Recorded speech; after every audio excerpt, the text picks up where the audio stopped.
أعرب سفير الجزائر بفرنسا محمد عنتر داوود أمس عن استغرابه لفحوى مقال نشرته أسبوعية لو بوين الفرنسية تقدم فيه ولاية تندوف كإقليم خاضع لسيطرة جبهة البوليزاريو، معتبرا ذلك انزلاق خطير يستدعي التصحيح. وفي توضيح موجه لمدير النشر أكد السفير الجزائري أنه كان من الأحرى بقسم تحرير الأسبوعية من باب إعلام قرائها ومن أجل مصداقيتها التحقق من المعلومات المذكورة قبل الخوض في ادعاءات لا أساس لها من الصحة بخصوص الانتماء الإقليمي لولاية تندوف، مضيفا أنه كان من الأسهل وحتما أكثر مصداقية أخذ الفقرات الواردة في برقية وكالة الأنباء الفرنسية بأمانة مثلما تقتضيه قواعد أخلاقيات مهنة الصحة. السلام عليكم ورحمة الله تعالى وبركاته. تحية من عند سوكادور، جميع المتتبعين ديال قناة سوكادور على اليوتيوب. خرج علينا السفير الجزائري بباريس عنتر داوود وخرج قال لك كيحتج وكيندد بالمقال اللي دارته لو بوين الفرنسية، وقالت فيه على أن المناورات العسكرية اللي دارها شنقريحة، المناورات العسكرية دارها في المنطقة ديال تندوف الخاضعة للسيطرة ديال جبهة البوليزاريو على الحدود المغربية. وأنا داك خرج علينا سيدي قال لك هذا السفير اللي هو عنتر، وبدا كيتعنتر علينا وقال لك كيطالب بالاعتذار وسحب المقولة ومجموعة.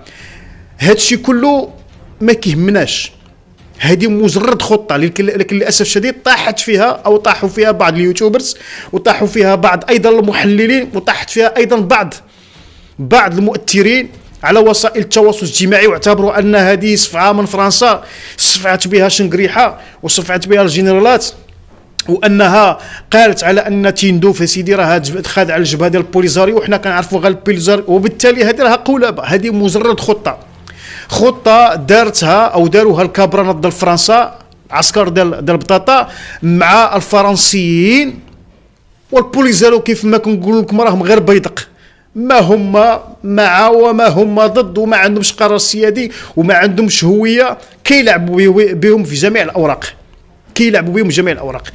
في نظركم علاش هذه الخطة دارت وفوكاس دارت، وعلاش تختار هذا الوقت بالضبط؟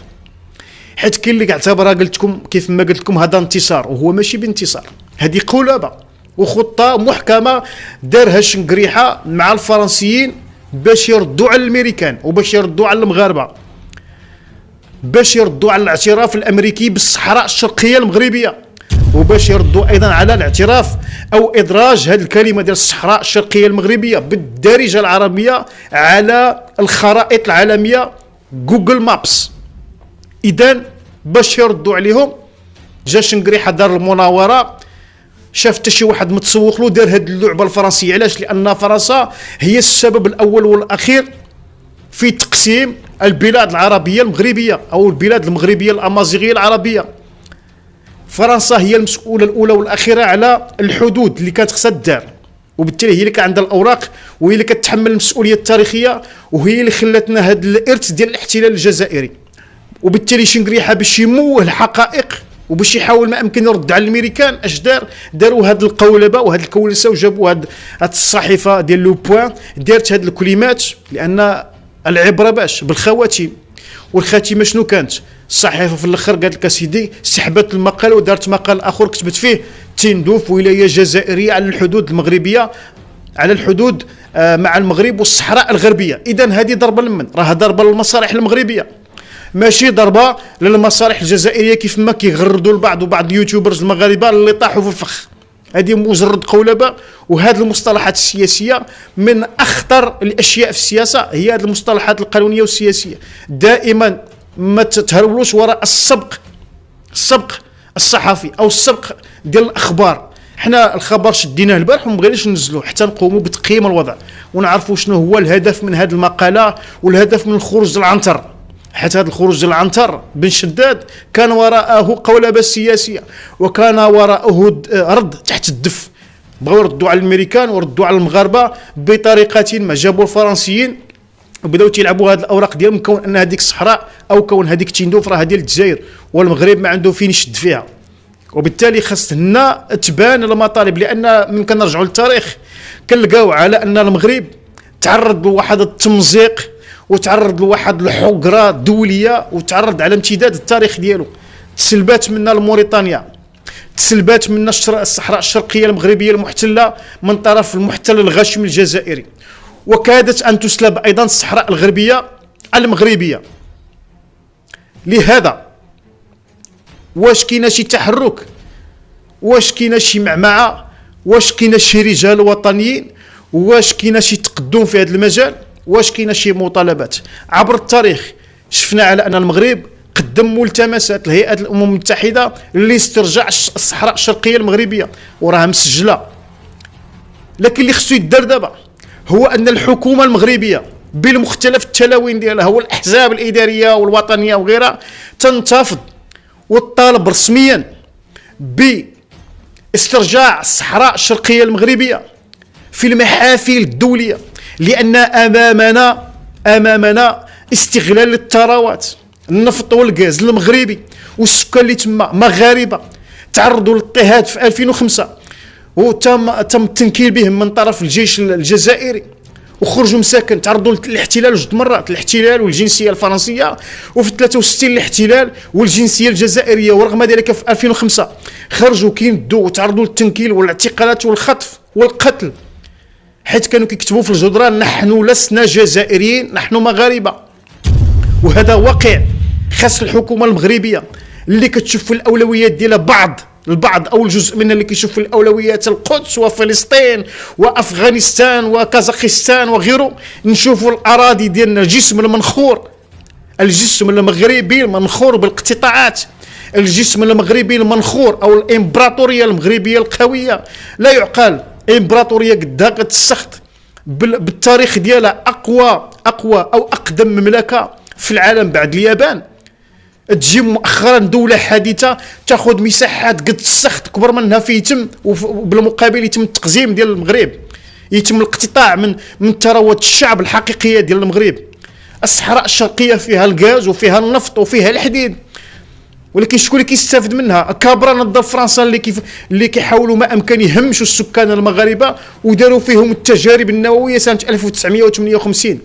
في هذه المنطقه داروا التجارب النوويه والمغرب انتفض واحتج، لكن الاحتجاج الان خصو يكون عنده طابع اخر تحت ظل الاعتراف الامريكي وتحت ظل هذا التحالف الامريكي المغربي الاسرائيلي. نعم الاسرائيلي، ابى من ابى وشاء من شاء. الواقع يبرز، الواقع السياسي يبرز وكيعطينا منطق تحالفات قويه ضد الكلاب ديال فرنسا، ضد الكلاب ديال الاسبان، لان العدو الثلاثي التاريخي بدون لغه الخشب وبدون لغه السياسه وبدون اللغه ديال القوى الناعمه فرنسا، اسبانيا، الجزائر، وهم يستعينون بالحرب بوكاله عن طريق الدوله الوظيفيه.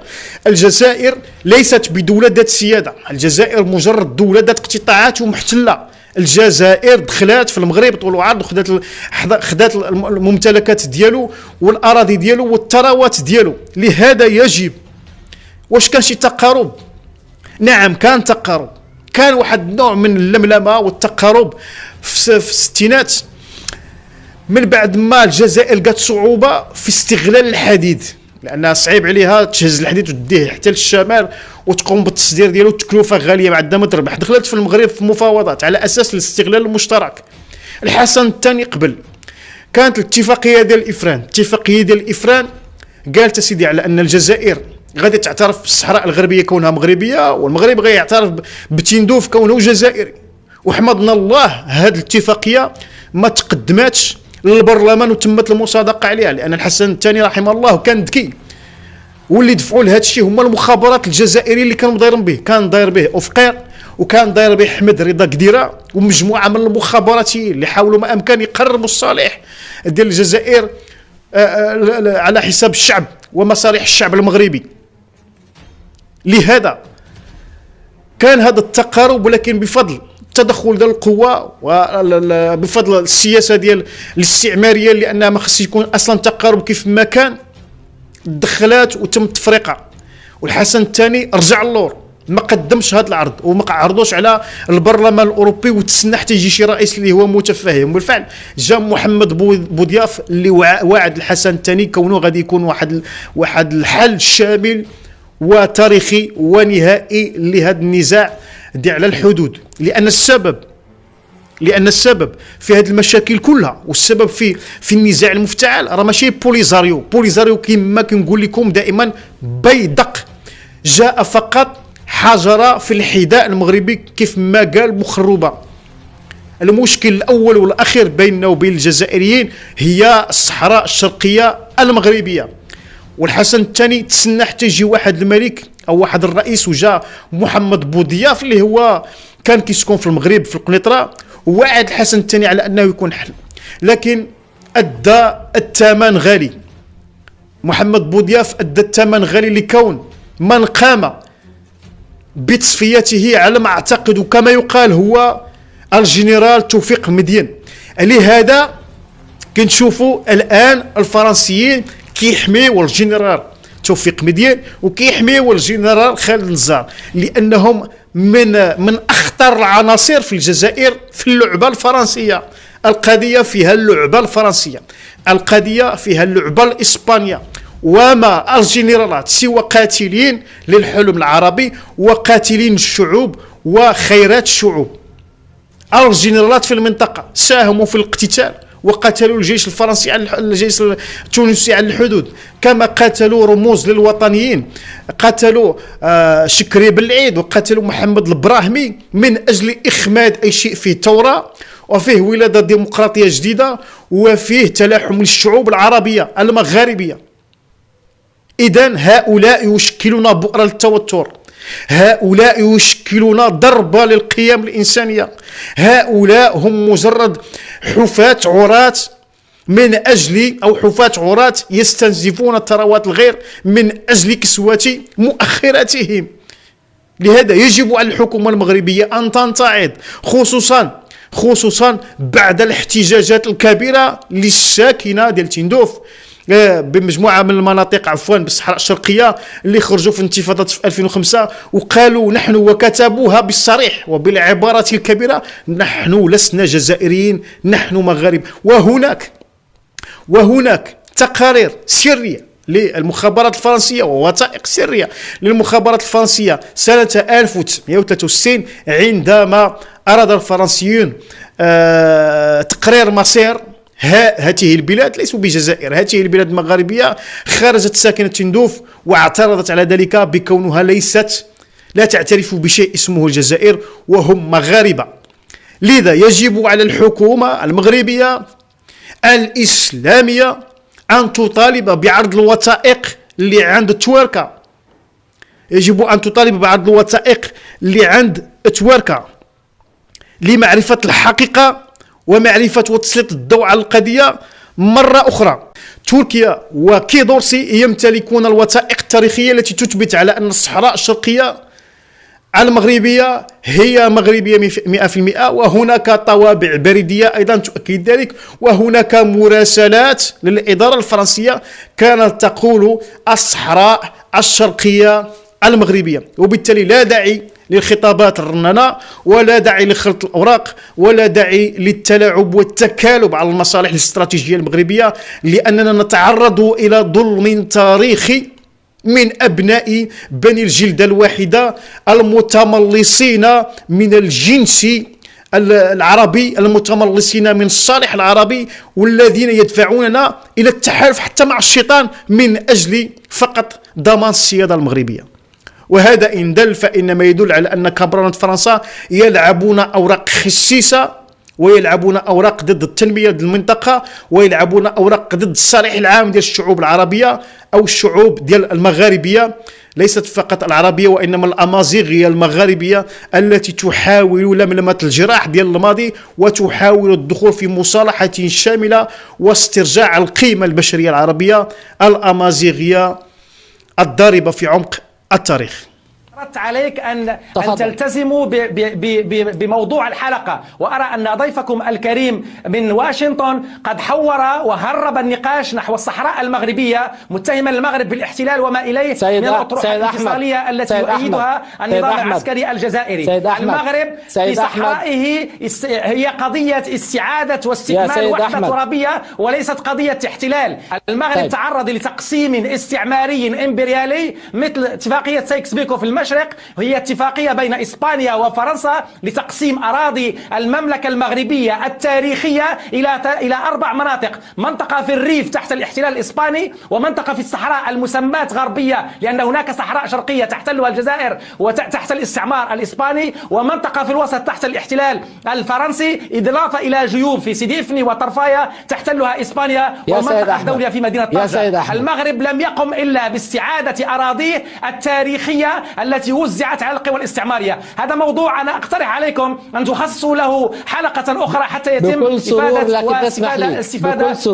وتعريف الرأي العام المتابع لقناتكم التلفزيون العربي حول هذه القضية التي كثيرا ما يظلم فيها المغرب. بالعودة إلى التقرير. لا اسمح لي قبل العودة للتقرير. نعم. لا اسمح لي قبل العودة للتقرير. يعني من الظلم أن تحكم على ضيفنا وأنت لم تسمع كل ما قاله. الرجل كان يتحدث. أنا سمعته أنا لم أكن على الهواء، ولكن سمعته يتهم المغرب بأنه يحتل الصحراء الغربية، وهذا افتراء وجهل من ضيفكم في القضية تاريخيا وقانونيا واجتماعيا. المغرب أقدم دولة بعد الدولة الفرعونية في أفريقيا، فكيف للمغرب أن تكون مساحته بهذا التقزيم بينما الجزائر التي كانت عبر التاريخ إما تحت السلطة المغربيه في مراكش وفاس أو تحت السلطة العثمانية في الأستانة. يعني احنا بذلنا مجهود كبير يا سيد أحمد. اسمح لي من فضلك سيد أحمد، بذلنا مجهود كبير حتى تكون معنا. اسمح لي يا سيد أحمد، وأنا أقترح عليكم حلقة مخصصة للصحراء حتى يتم تنوير الرأي العام. سيد أحمد نور الدين، أما إذا من فضلك يا سيد أحمد اليوم الذي ليس قضية الصحراء، سيد أحمد من فضلك، بذلنا مجهود كبير حتى تستطيع أن تكون معنا وتعبر عن وجهة نظرك. الرجل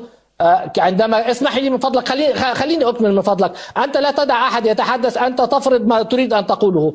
الرجل كان يجيب عن أسئلة محددة وكان يتحدث عن موقف ما قاله الأمين العام والموقف الأمريكي، وكان ردا على أسئلة، فلا داعي أن توجه أي اتهامات للضيف من فضلك. إذا أردت أن تجيب أنت متاح لك الفرصة لكي تجيب كما تريد من فضلك. هل لك أن تجيب عن السؤال من فضلك؟ طيب إذا والإسبانية، المغرب كان ضحية للإمبريالية الفرنسية والإسبانية في بداية القرن العشرين. المغرب يا سيدي الكريم هو الدولة الوحيدة التي كانت تتمتع بسيادتها في القرن العشرين عند دخول الاستعمار إلى كل دول شمال إفريقيا. الجزائر يعني قبل دخول الاستعمار الفرنسي كانت خاضعة للإمبراطورية العثمانية. أكيد لو كنا أهدى ونتحاور كان النقاش يكون أكثر إفادة. المغرب دولة حافظت على استقلالها من البغاز من طنجة إلى تخوم الصحراء طيلة 12 قرنا من تواجد دولة مركزية حقيقية. تركنا لك ما يكفي من الوقت للتعبير عن وجهة نظرك، وكنت أتمنى عليك أن يكون النقاش أكثر هدوءا حتى يستفيد المشاهدون. أشكرك